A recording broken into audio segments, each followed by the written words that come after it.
तो एक जो उस पर लगातार झूठ बोल रहे हैं कि भारतीय जनता पार्टी की सरकार के दौरान 76,000 करोड़ रुपए का ऋण पहुंचा था। फाइनेंशियल ईयर का जिक्र कर सकते हैं। अक्टूबर के लास्ट में कोड ऑफ कंडक्ट लगने के पश्चात अक्टूबर, नवंबर, दिसंबर, जनवरी, फरवरी, मार्च कि जो रेवेन्यू डेफिसिट ग्रांट का जो हर महीने का जो शेयर आता था, वो शेयर किसने खर्च किया? वो किया प्रदेश की सरकार। इसलिए जो आंकड़ा ये बोल रहे हैं कि 17,000 करोड़ रुपए, 17,000 करोड़ नहीं, अगर उस आंकड़े को आप पूरा जोड़ेंगे तो वो आंकड़ा लगभग 30,000 करोड़ के लगभग पहुंचता है। तो एक तो आंकड़ा वो है जिस आंकड़े को लेकर के गलत बोल रहे हैं, और जो ऋण की जो बात कर रहे हैं, ऋण की 76,000 करोड़ की जो बात कही है उन्होंने, तो पहली बात तो मैंने रेवेन्यू डेफिसिट ग्रांट की कही आपको कि रेवेन्यू डेफिसिट ग्रांट जो है 17,000 करोड़ नहीं, लगभग 30,000 करोड़ के करीब करीब जो है कांग्रेस की गवर्नमेंट को मिली, और इस महीने तक उनको रेवेन्यू डेफिसिट ग्रांट अभी तक मिल रही है। अब बात आती है में, और मार्च के महीने में उन्होंने वो 6,500 करोड़ रुपए का जो लिमिट बची थी वो ली। फाइनेंशियल ईयर का मेरे खाते में कैसे आएगा? फाइनेंशियल ईयर भले ही वो 2022-23 था, लेकिन जो लिमिट हम छोड़ गए थे, ऋण की लिमिट छोड़ गए थे 6,500 करोड़ रुपए की, वो एग्जॉस्ट ने की और उसको हमारे खाते में डाल दिया, जबकि वो ने अपने इसके लिए जो है इस्तेमाल की, अपने समय के लिए इस्तेमाल की। तो इसलिए आंकड़ा दूसरा गलत ये।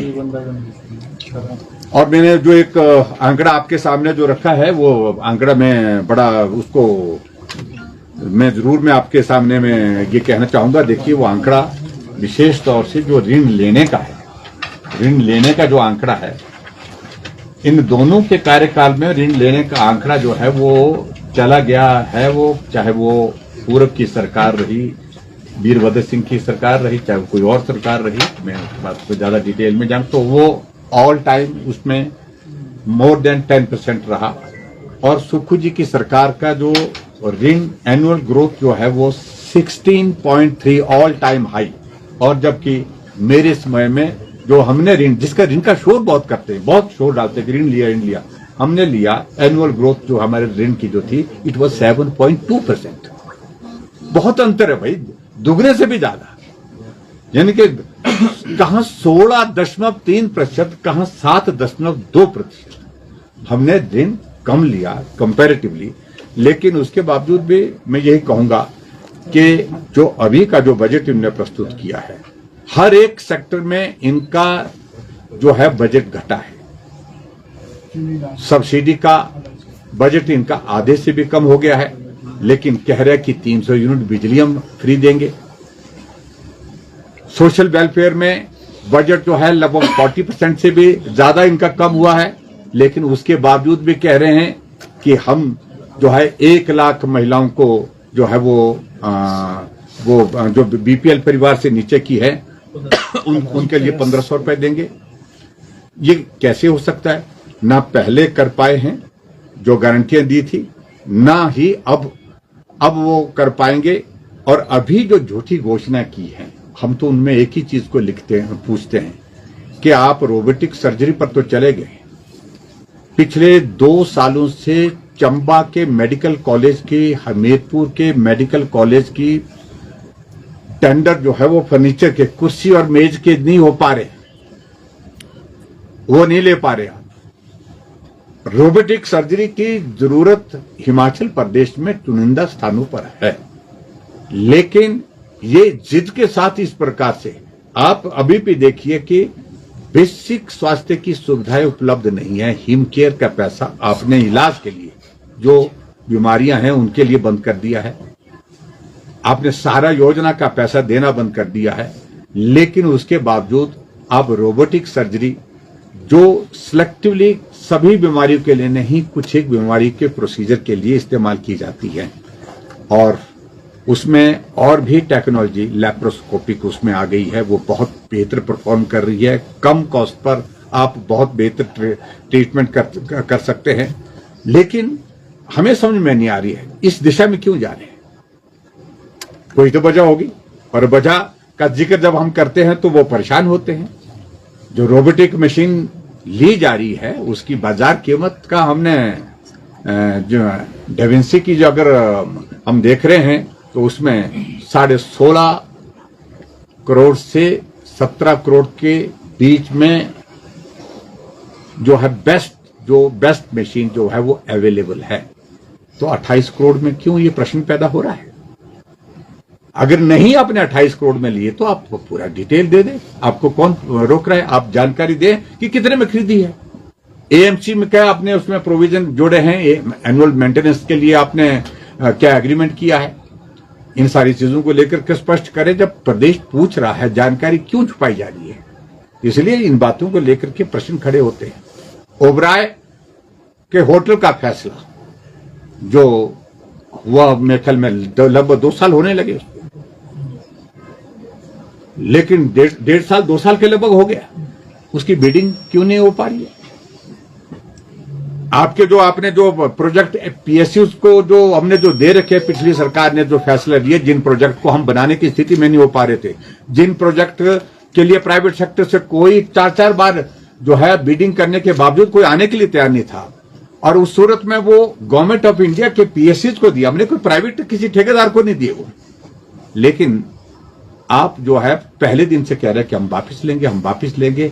3.5 साल हो गए, मोर देन 5,000 करोड़ रुपीज जो है वो पीएसयूज उन पर काम करते हुए खर्च कर चुके हैं।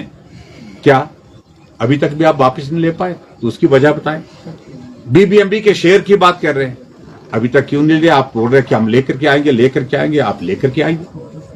तो इसलिए बहुत सारी चीजें ऐसी हैं जहां बातें बहुत कही जा रही है, बातें बहुत की जा रही है, लेकिन जमीनी हकीकत है वो कुछ नहीं।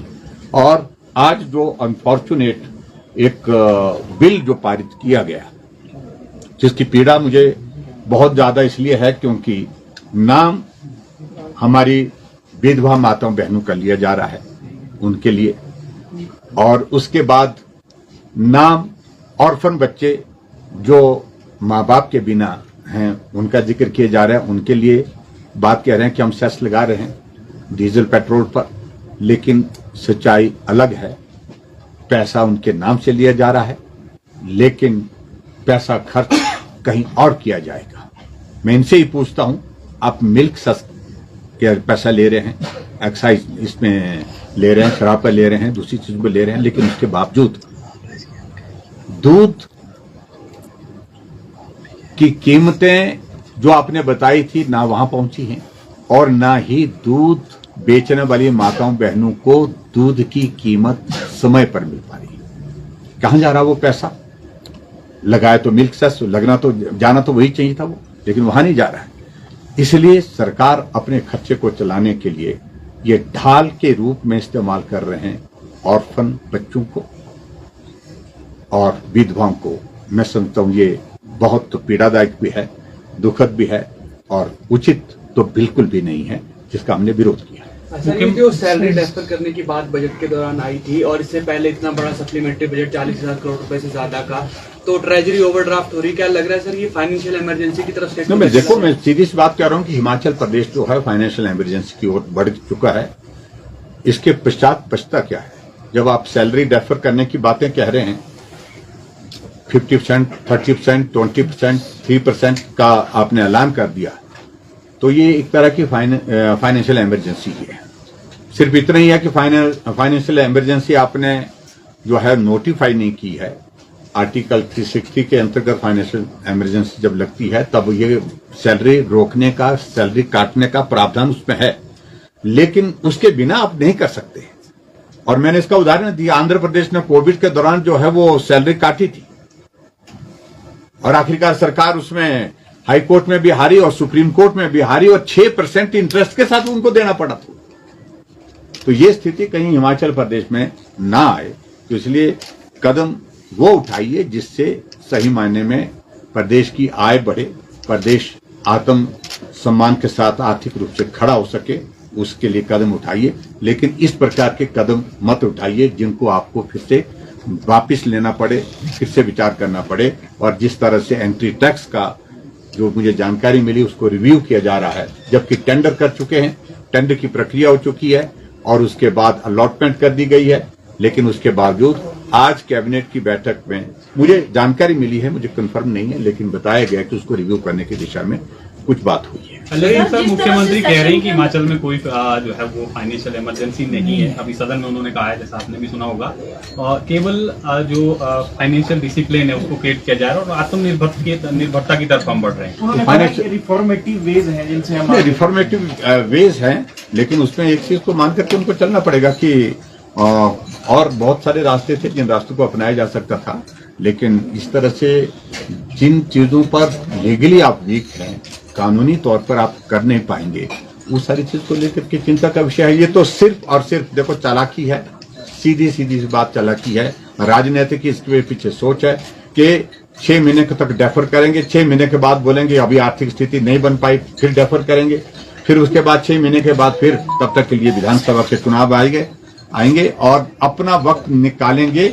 आने वाली सरकार को संकट में डालेंगे। ये इनका एक सर गारंटीज की भी कोई इसमें भूमिका है जो फाइनेंशियल सिचुएशन हो? डेफिनेटली अपनी गारंटी को पूरा करने के लिए लोगों की सैलरी काट करके ये कतई भी उचित नहीं है। इनको इससे बेहतर अच्छा ये होता कि मुख्यमंत्री स्वयं बोलते कि भाई ये स्थिति प्रदेश की जो बन चुकी है आर्थिक रूप से, ये संभव नहीं है। जो गारंटी की बातें हमने की थी, हम हाथ जोड़ करके माफी मांगते हैं कि ये संभव नहीं है, तो इसलिए गारंटी की बात पीछे गलती से हो गई, आगे फिर से नहीं करेंगे और आप भी गारंटी भूल जाओ, हम भी गारंटी भूल जाएं, तो मैं समझता हूँ कि एक ऐतिहासिक कदम होता है। मुख्यमंत्री कह रहे हैं कि आप पढ़कर नहीं आया है, विपक्ष आंकड़े दिए जा रहे हैं, जो आंकड़े हैं कुछ अलग है, इस तरह का मुख्यमंत्री का कहना। आप किस दस्तावेज करने की भी बात कही उन्होंने? देखिए ऐसा सदस्यता रोबोटिक सर्जरी वाली, रोबोटिक सर्जरी का हमने रेफरेंस किया है, हमने आप गूगल पर भी देखें, 14 से 20 करोड़ तक जो है वो जो उसका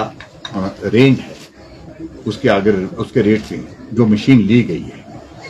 और सही मायने में मशीन उसमें ये भी होता है, अगर वॉल्यूम आप एक खरीद रहे हैं तो रेट थोड़ा महंगा पड़ता है, दूसरी लेते हैं तो रेट और कम करती है वो कंपनी, 3 लेते हैं तो और कम होता है। लेकिन ये 2 मशीनों का टेंडर किया था, खरीदने 6 जा रहे हैं, तो ये बड़ी विचित्र स्थिति है कुल मिलाकर के। तो नेगोशिएट करना चाहिए इनको। मेरा कहने का मतलब हमारा लक्ष्य सिर्फ इतना है कि प्रदेश का पैसा बचे। अगर जिस तरह के प्रश्न खड़े हुए हैं सारी इसमें, उन प्रश्नों पर विराम तभी लगेगा अगर मुख्यमंत्री पारदर्शिता के साथ वो सारे आंकड़े सदन के अंदर रखें। मुख्यमंत्री तो सर अभी भी कह रहे हैं कि हम आत्मनिर्भरता की तरफ आगे बढ़ रहे हैं, 2027 में आत्मनिर्भर हो जाएंगे। अपने आप उन्होंने कहा है, पैरा जो मैंने किया है, पैरा 9 में जो जिक्र किया है कि हिमाचल प्रदेश रेवेन्यू सरप्लस कभी नहीं हो सकता, और एक तरफ से कह रहे हैं कि हिमाचल प्रदेश 2027 में आत्मनिर्भर हो जाएगा, 2032 में प्रदेश जो है वो देश का सबसे समृद्ध राज्य, सबसे अमीर राज्य बनेगा। वो फार्मूला क्या है, वो फार्मूला अभी तक आ नहीं रहा है। तो इसलिए मैं मुख्यमंत्री की बातों पर अब प्रदेश को कोई भरोसा ही नहीं है। जो कहते हैं वो सच्चाई होती नहीं, सच्चाई से कोसों दूर होते हैं। सर मुख्यमंत्री तो दावा कर रहे हैं कि 2032 में वो ओपीएस देंगे, तो कैसे? ऐसा है कि 2032 का तो बहुत फासला है अभी, तो मुझे लगता है कि वो कहना उचित नहीं है।